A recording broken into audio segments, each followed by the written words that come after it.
علی کی توبہ۔ نورآباد کے تنگ اور پیچیدہ گلیوں میں ایک نوجوان رہتا تھا جس کا نام علی تھا۔ علی اپنے چابک ہاتھوں اور تیز دماغ کے لیے مشہور تھا اور شہر کے بہترین چور کے طور پر جانا جاتا تھا۔ وہ غریب علاقوں میں پلا بڑھا جہاں غربت اور بھوک اس کے ہمراہ تھی۔ چوری کرنا اس کے لیے بقا کا ذریعہ بن گیا اور اس نے سالوں کی محنت سے اس فن کو کمال تک پہنچایا۔ علی کی شہرت دور دور تک پھیل چکی تھی۔ وہ کسی بھی تالے کو کھول سکتا تھا، کسی بھی دیوار پر چڑھ سکتا تھا اور بغیر کسی نشان کے غائب ہو سکتا تھا۔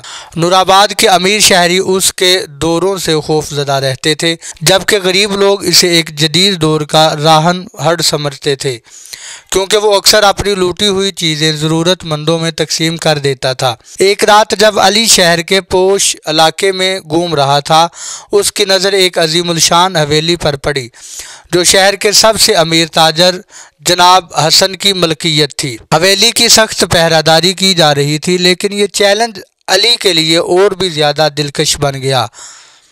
محتاط منصوبہ بندی اور اپنی معمول کی مہارت کے ساتھ علی نے پہرے داروں کو دھوکہ دے کر حویلی میں داخل ہو گیا۔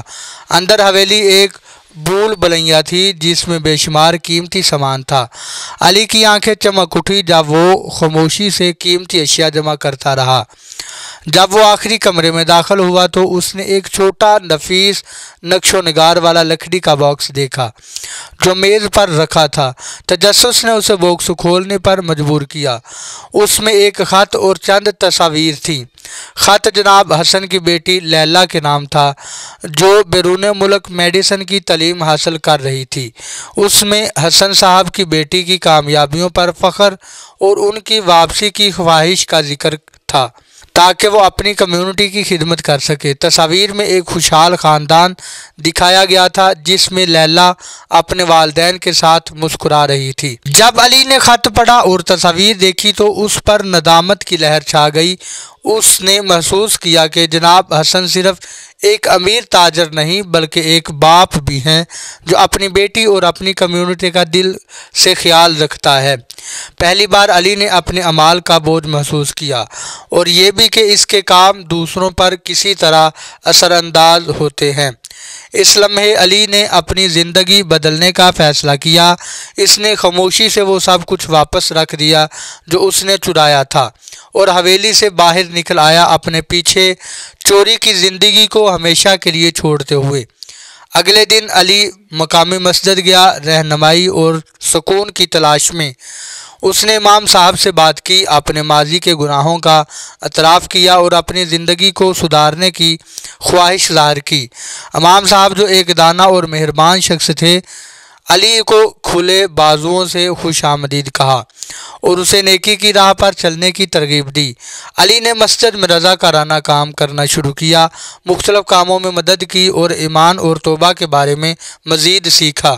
اس نے مقامی یتیم خانے میں بھی کام شروع کیا، اپنی پھرتی اور وسائل کو بچوں کے لیے بہتر زندگی فراہم میں استعمال کیا۔ علی کی تبدیلی کی خیر نورآباد میں پھیل گئی۔ جو لوگ کبھی اس سے ڈرتے تھے اب اس کی کوششوں کو سراہنے لگے اور اس کی عزت کرنے لگے۔ یہاں تک کہ جناب حسن جناب علی کی تبدیلی کے بارے میں سنا تو اس سے ملنے کا فیصلہ کیا۔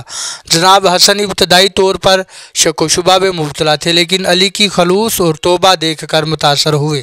انہوں نے علی کو اپنے گودام میں نوکری کی پیشکش کی، جس سے علی کو ایک مستحکم آمدنی اور اپنی زندگی کو دوبارہ تعمیر کرنے کا موقع ملا۔ سال گزر گئے اور علی نورآباد میں ایک محبوب شخصیت بن گیا۔ اس نے شادی کی اور ایک خاندان شروع کیا، اپنے بچوں کو ایمانداری، محنت اور ہمدردی کے اقدار سکھائے۔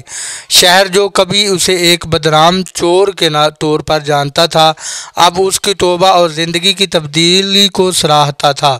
علی کی کہانی نورآباد میں ایک افسانہ بن گئی، امید اور توبہ کی کہانی جو یہ دکھاتی ہے کہ کبھی بھی دیر نہیں ہوتی بدلنے اور دنیا میں مثبت اثر ڈالنے کی۔